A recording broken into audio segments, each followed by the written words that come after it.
Today's video, we're going to be taking a look at the RCA PVM 50.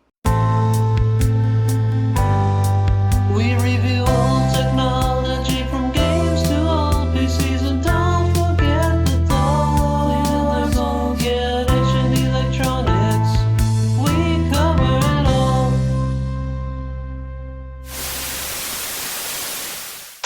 So today we're going to be looking at this little CRT monitor that I have had just sitting around for a while now. I thought I'd make a quick video on it.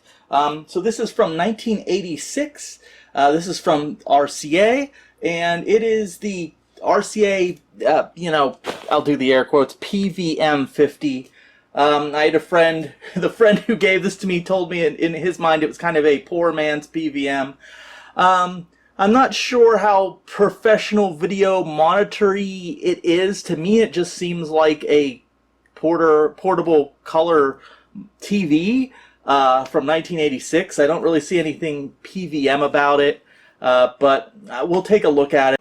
I've turned this thing on and powered it up, but I've actually never played like anything on it. Obviously, we're in 2022. It's not really going to find analog stations on there, but it does have a video input, and I've never inputted anything to it. So I don't really know the quality of the image or the tube here, but we'll take a look at that today. So that'll be interesting for both of us, because I've never seen this thing in action actually displaying anything. So that will be interesting. So let's take a look at this monitor. I believe it's a 8-inch monitor. They make a point in the manual of saying that these corners are, they're cornered off, they're not round. So they claim it gives you more screen. So up top here it says PVM 50. For a long time I thought it was PVM 5.0, but that right there is just like a nick in just the right spot. So yeah, it is PVM 50. It's not 5.0. That's just like a scratch. There's a little B sticker on here.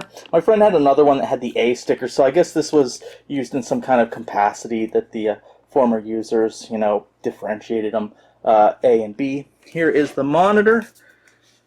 So we'll take a look at the front again. There is a tint screen on it. This is removable. I did remove it, and I kind of wiped down the monitor and the screen a little bit, although it does have some scratches on it. Right here we have RCA, VHF, UHF right there, and there's a video light and an on light. Take a look right here. This does have sound built in, so there's a speaker here. It's mono. There is no speaker on the other side, so it looks like it's just mono. And then up here we have a little handle, pretty nice. Actually, let me turn it to the side here for a minute. Let's take a look what we got here. Channel call, I believe that's like channel recall, so if you can program in a channel and hit that and it will go to it automatically, I believe. VHF, UHF, there's your tuner for the channel. There's your on the volume up and down. These are your image controls. We have picture, tint, color, black level, and vertical hold. And then right here is the antenna. It's actually pretty, excuse the messy bed. The dogs kind of made a little fort there that they're laying in. The cover's all, so excuse that. But yeah, this is a pretty substantial antenna there. Again, please excuse the mess in the background. This is kind of an impromptu video I decided to do here. Didn't really do a lot of preparation as far as fixing up the bed and whatnot. Back here, this is a battery. I don't think it works anymore. I didn't try charging it. You have to disconnect it and then you can try to charge it. I haven't tried that. I'm guessing it's probably dead. Also, if you're curious, this is the back of the TV with the battery removed. Nothing really special going on back there. Pretty plain. But it does have, you can connect it, and it just has a standard, plug, so you can power it through an outlet. As long as you have this little thing that connects it to the main thing, DC 12 volt. Headphone jack. And then, again, not very PVM-y. I guess, you know, it is 1986, but all you've got is composite. So no component, no RGB, no S-video, no BNC connectors even. It is just pure RCA jacks, makes sense, composite. And you have video and you just have mono audio. You have ins and outs, so they can go out to another source. Some kind of antenna jack. I believe there is a module for RF input. There's another thing here. Oh, that is your switch between TV and the video input. Just one video input. So this would switch between them. I actually do have some paperwork for this guy. Nothing super exciting here. We've got this little guy here, Widen Your World of Video, RCA video accessories for your VCR camera. I think this is just a battery. Got this important information. This looks like for a VCR. Important safeguards. I think this is a list of authorized repair people for RCA. Oh, this is for an RCA. This is the RF output adapter. Oh, no, this is different. This looks like, I don't know if this stuff actually even relates to the monitor. But I do have this. This is the actual manual to this monitor here. So I'm not going to go through it too much. Just taking a look at it. Now it does have the features. Compact, versatile monitor, portable AC/DC operation, direct audio video jack. I mean, it was 1986. You can't expect too much as far as like AV in. So it's nice that it has it. Here's that square-cornered, high-resolution picture tube. So I think it talks about phosphors and increased like fine pitch phosphors. I looked through this book. I can't find the actual dot pitch on this. I guess I could try to Google it, but so it might have like decent, you know, phosphors or a good dot pitch. I don't know. Which probably still would have cost a pretty penny in '86. I mean, it is color. Unitized extend life chassis. Thumb wheel turning, built-in telescoping antenna. That antenna is kind of impressive, or aerial if you are in the UK. Built-in sound system, a 3-inch speaker. It's just mono. I wouldn't call it a sound system, but I guess you could. There's the tinted sun shield. Again, that is easily removable, and the earphone jack. So that's, I mean, the rest of this isn't too, you know, interesting. It's just like a standard sort of thing. Tells you all about it. All right, so I guess I'm gonna turn it on now. I'm gonna show you the TV portion of it, even though we're not gonna pick up. I don't think we're gonna pick up any channels over the antenna, and then I'll try to connect something to it. And I am curious about the image quality, so we'll see. Okay, so I have the antenna up and we're plugged in. I don't see an on-off on this thing, so I just have it on video right now, so there's nothing displayed because I have nothing inputted. So we do have the green on button, so I'm going to flip it over to TV, and there we go. And that's an interesting, you have this line here, and that's kind of your tuning dial. So there's no actual dial right here, it's this green line, which I find really interesting. I don't know why I find it interesting. Really interesting, I just do. But I'm not picking up anything. I would imagine in 1986 we would be picking up, you know, a plethora of different stations. But since everything's digital now, I'm going to switch to UHF. And when you switch to UHF, the line changes to red, actually, which is nice. And I'm just going to... almost looks like something. No, I'm not getting anything.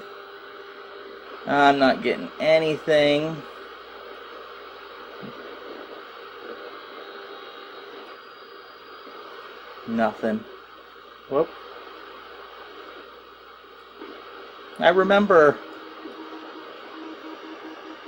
Hear that? Is that someone? Is that some secret government Morse code channel? I don't know. I remember, I think it was a black and white TV. I just remember in the very early 90s, I was visiting relatives in Chicago. And of course the adults were having like a party downstairs, like a birthday party or something. And I just remember like staying upstairs in like the bedroom, and they had a little, I think it was black and white though, a little portable television up there. And I remember watching TV on it, and it was very, I think I came across like the original Night of the Living Dead, which was black and white, and so it was kind of appropriate for that TV. I don't know, that's basically my fondest memories of little portable TVs when I was a kid. Okay, I'm going to try to hook up something to this. The problem is, I have so many consoles and everything that I use, because I'm a little bit of a video snob, I suppose, so everything I have is like converted to like RGB or component and S-video. I don't have a lot of stuff like that's set up here that uses composite that I can just easily hook up to this thing. So I'm going to take a moment and look around and see what kind of, if I can dig up any so composite. I've turned down the lighting a little bit. I do have my NES hooked up to it. So I'm going to hit power on the NES and hopefully we'll get something on the screen. I heard a noise. Aha, yeah, okay, I see it. I'm running a flash cart, but so far, that's a good bit brighter. Although I don't like that. Hold on. Let me adjust it. I think we want a little better black levels. Just needs a little bit of adjusting. It's hard to tell here. So that actually doesn't look bad. Actually, for a little 1986 color TV. Let's play something here we all know. Let's play like Mario Brothers. I think that'd be under S. The picture actually looks pretty nice. Let me start a game here. Oh, there we go. Alright, so I've got Super Mario Brothers playing up here, since that's a game we're all pretty familiar with, and I mean, it looks pretty good. There's some like scuffs on this tint screen here, but actually it looks really nice. Let me turn up the volume. Sounds pretty good for a little mono speaker. I mean, it's a Nintendo anyways, it's mono. This is actually pretty... It actually looks a little better than I was expecting. But usually these tiny monitors have pretty good image quality. It's been a long time since I played this game. But yeah, I don't see a lot of bleeding or anything, like color bleeding or anything going on. Obviously this thing hasn't really been adjusted very much. I just did a quick adjustment. But colors look okay. Pretty nice. Now let me zoom in. Actually, I'm going to take this this guard here off. It should just kind of pry off, and then I'll zoom in a little bit. Oh, okay, well that's not how you want to do it. So we're paused right now, but I wanted to zoom in here a little bit, if I can, so you guys can get a better look. So that's about as far as I can zoom in without it getting blurry. Let's take a look at Mario himself. Let's slowly see if we can zoom in on him. It's not going to want to focus. Alright, so there's Mario. We're zoomed in a little bit. This camera doesn't like, if I zoom in too much, it just gets kind of blurry. It doesn't like when I zoom in too much. So yeah, I don't know. What do you guys think about this monitor? Yay, nay? Just keep in mind I haven't really done any adjustments or anything to it. Just those quick color tint adjustments. So it could probably be like tweaked a little bit better for, picture quality. But overall, it's not bad.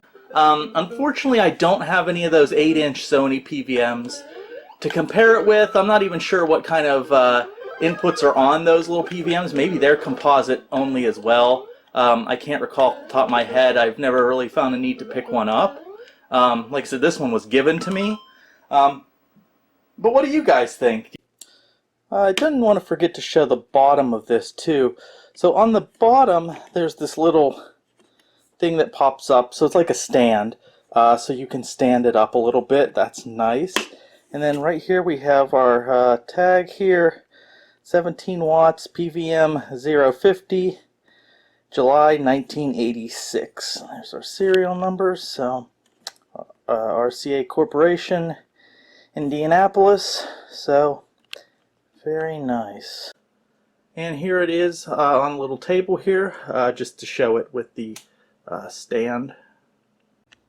And something I think this little TV might excel at is, well, obviously its purpose as a portable TV. So say if you were going camping or something, or even if your power went out, if you had a little like power stations that are like a battery that you can charge up, and you just had to play a retro game on a CRT, this might be good for that. I think it's only 17 watts. It's pretty low electric use.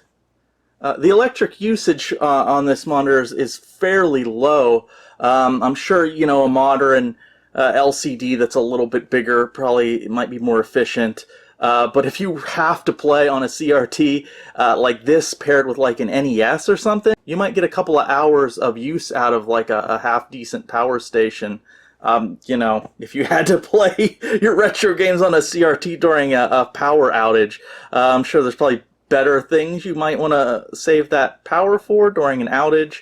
But you know, if it's just like something minor, you know it's going to be fixed fairly quickly, why not? Or again, if you want to go camping and you want a little CRT to take with you, maybe even one of those little Nintendo like NES or SNES minis, you need some kind of converter to convert the HDMI to composite, which also I believe takes a little bit of electricity, but I think those things take like almost nothing as far as electricity wise, but although I'm not 100% sure on that. But you know, that's a pretty good usage for this little monitor, I suppose. So let me know what you think in the comments. Thank you for watching, and I'll see you in the next video.